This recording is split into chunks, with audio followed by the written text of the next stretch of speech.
National Harbor, MD, sometimes, just one letter makes the difference. After a fierce first half of final round competition here at the Scripps National Spelling Bee, only 16 spellers will continue on to the primetime finals airing on ESPN Thursday at 8:30 p.m. ET.It took 8 rounds of bee action, featuring its largest pool of spellers ever to whittle down the competition to the remaining spellers, who now have their chance to claim the grand prize, $40,000 cash, the Scripps Trophy, trips to New York and Los Angeles for national television appearances and bragging rights as the nation's best speller. Among the words missed by only one letter during Thursday's morning rounds, amyloid, exegete, sidereal, paregoric, and mydriasis, among others. Nasa Modi, 12, at Frisco, Texas, said she's, of course, nervous, heading into Thursday night's final.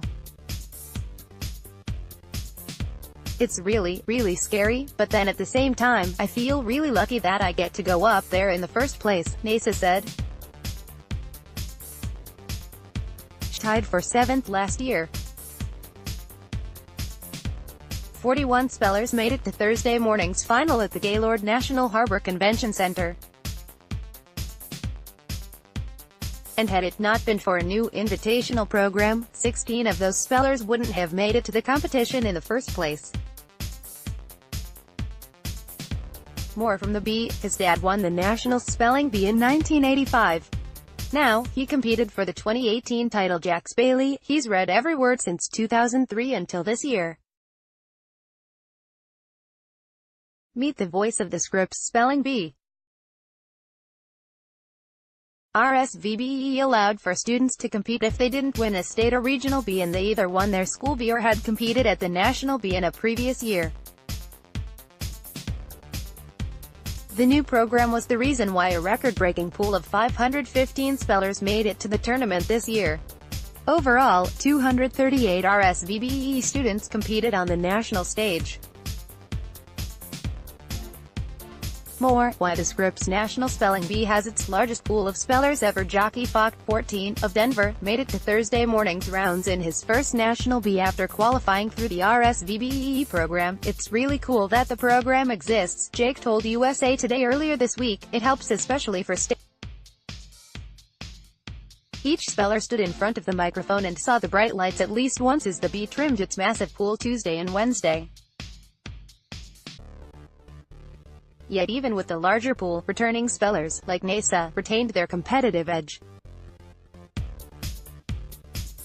11 spellers who made previous finals will continue to Thursday night, and more than half of finalists overall had been to a prior national bee. It is quite difficult, said Jax Bailey, the bee's official pronouncer since 2003, of making it back to the final stage.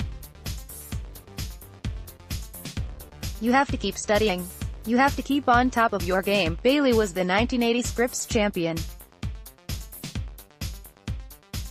More, how these spellers made it to the Scripps National Spelling Bee finals. Again, Aaron Howard from Alabama spelled the word dimissary correctly during the 2018 Scripps National Spelling Bee at the Gaylord National Resort and Convention Center. Photo, Jack Gruber, USA Today Network. Also among the familiar faces Thursday night, Aaron Howard, 13, of Huntsville, Alabama, who tied for 7th last year. She said she's felt pressure to continue the trend but is staying calm. This is my second time, so of course I hope to improve, but I'm here already so I'm not that nervous, she said.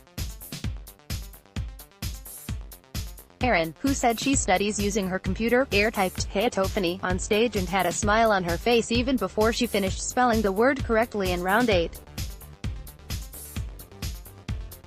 She skated through to Thursday night's final.